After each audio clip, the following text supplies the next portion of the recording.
Halo arek-arek Malang, kabar panas datang dari manajemen Arema FC yang lagi serius banget ngurus rencana pengelolaan Stadion Kanjuruhan. Bukan cuma soal bola aja, tapi Arema punya target gede.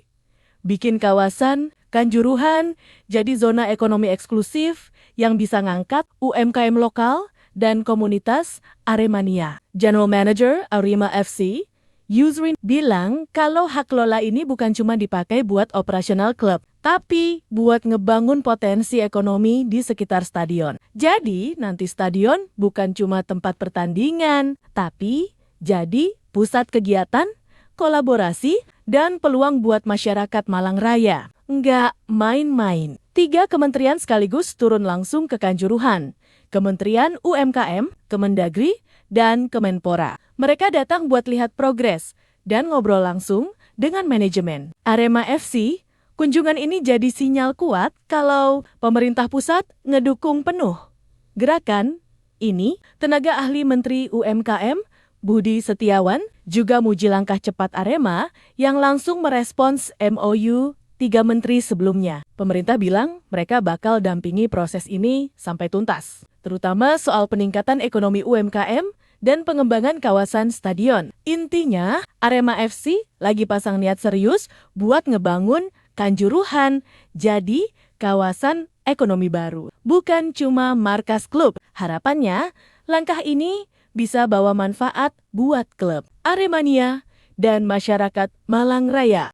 Di sisi lain, kabar datang dari Dalberto yang belum juga kelihatan di sesi latihan perdana Singo Edan. Setelah libur 1 pekan, skuad lokal Arema FC sudah komplit, termasuk Arkan Fikri dan Brandon yang sebelumnya absen karena TC Timnas U22.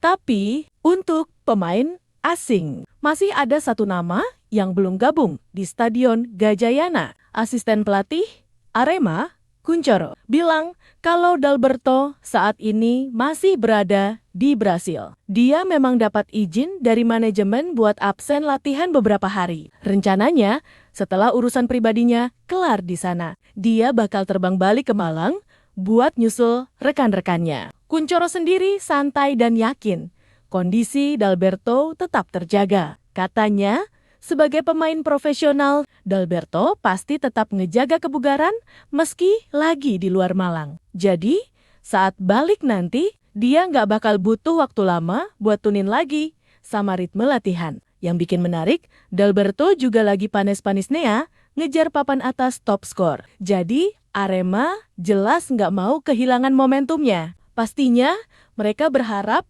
striker bernomor 94 itu bisa segera balik dan nyatu lagi bareng tim.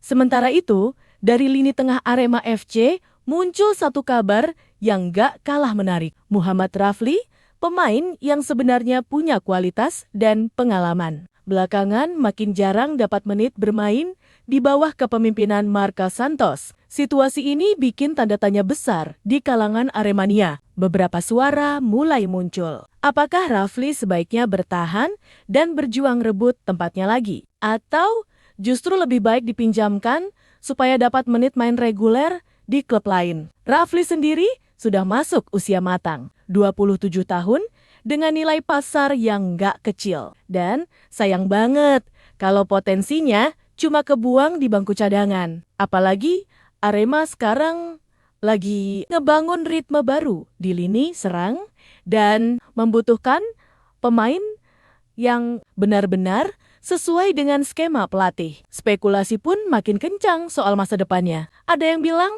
peminjaman bisa jadi pilihan terbaik. Ada juga yang yakin Rafli masih bisa bangkit dan balik jadi pemain penting seperti dulu. Yang jelas, kondisi ini bakal jadi perhatian besar manajemen dalam beberapa waktu ke depan. Arema perlu ambil keputusan yang bukan cuma baik buat tim, tapi juga buat karier Rafli sendiri.